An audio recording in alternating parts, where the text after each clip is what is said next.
All right, index card RPG. Is it cool? Yep. Is it what I was expecting?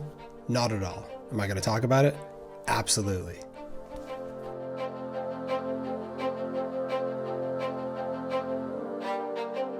Gosh, this book is just so freaking gorgeous. Greetings, travelers. Welcome back to House DM. Today we're going to be talking about some of my favorite things in Index Card RPG by Runehammer Games. It's got some stuff and things in there that you're probably going to want to know about. Coffee is the health potions of the modern world. Let's be real. All right, now that I'm properly caffeinated, the first thing that you don't want to miss out on is timer dice. For you old school Drunkens and Dragons nerds, you know who you are. You probably recall the good old days of Henker and Ferdinand going on and doing his room design videos. Sorry. Room design. Something like that. In these classic videos, Hank often described using this concept of timer dice, and I have adopted this mechanic into probably the majority of my RPG game sessions. So here's how it works. As the GM, you basically roll a dice. It's typically a D4, and you place it on the table in front of your players. Then, in that many rounds, whatever the result was on the dice, something happens. Some examples that Hank wrote include molten lava filling the room, or something terrible. Or the skeleton army will break through, the bridge will collapse, your torch will flicker out, or the ship will crash into the rocks. All of these timers sound pretty intense, but I would also add that they don't need to be necessarily a bad thing. Sometimes I'll use my timers and I'll tell my players, in 1d6 rounds, those reinforcements will show up. Or in 1d4 rounds, the damage that you did to that archway above the enemies is actually going to break down and block their path. Telling your players what the timer is for has its benefits, but sometimes it's actually best to just roll the timer dice and then not tell your players what the roll is for. But overall, this is a great GM tool that can really elevate the excitement at your table. More dice for the dice gods, if you know what I mean. Am I the only one that thinks about the dice gods? Just me? Cool. So the next thing I love about Index Card RPG is how the game handles inventory. Now, I've wrestled with the concept of inventory ever since I first started playing D&D. I love the simplicity of just not keeping track of things. It's just so much simpler, but also I really like the drama of potentially running out of items or not having that one specific piece of gear that you wish you actually had in your inventory. Take another sip of coffee. There we go. Index Card RPG's inventory system is, in my opinion, one of the best inventory systems I have found for an RPG on the entire internet. Not the entire internet, that's impossible.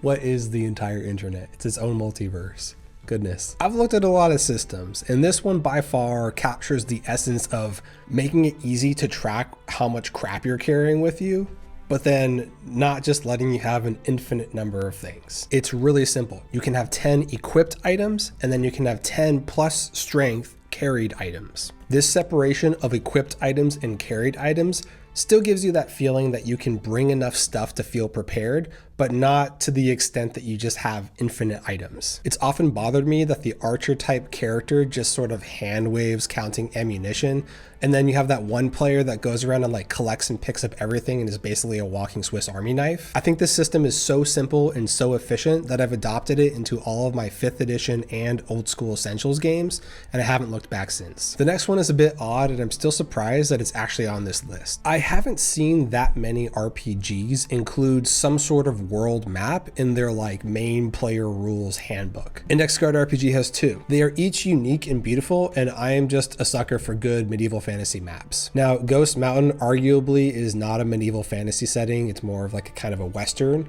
but floating islands are my jam, so chill. On a side note, my current Index Card RPG group is using the world map in the book for Alfheim, and my GM actually put a hex overlay on top of that map. I don't think many of us in the group have a lot of experience with running a hex crawl, but my new, well, fairly new interest in the OSR has really had me wanting to try it out. So far, I am happy to report that using a hex crawl in Numidia has been freaking awesome, and I highly recommend that you try it out too. My love for coffee extends into the ethereal realm.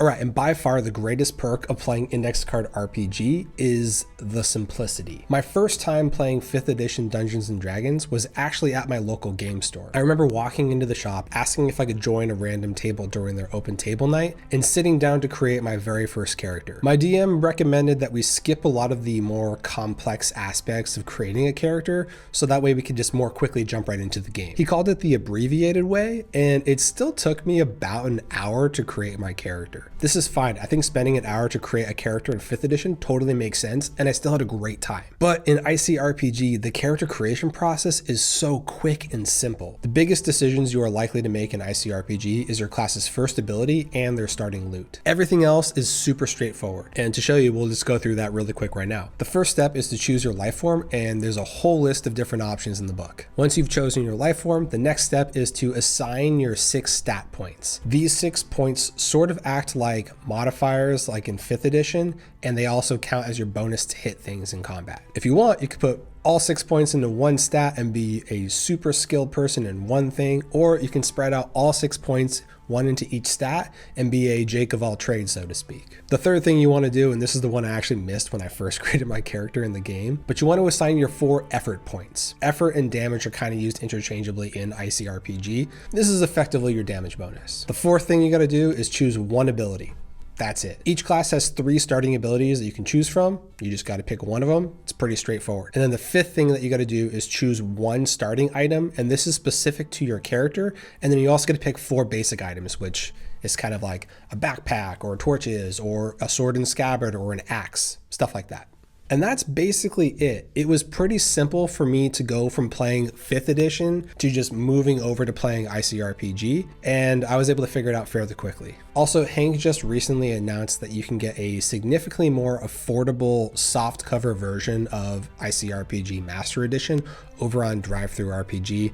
I'll put a link just so you can get that and figure that all out. Also, hello all of you new subscribers. I am almost at 1,000. This is pretty freaking awesome and amazing. So thank you so much for subscribing to my channel. I really appreciate it. And lastly, if you're a big fan of room design, I recommend you watch this video next. Anyways, that's all I have for y'all today. See you next time.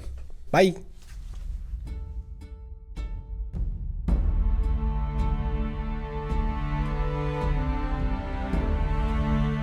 Room design. Did I do it right?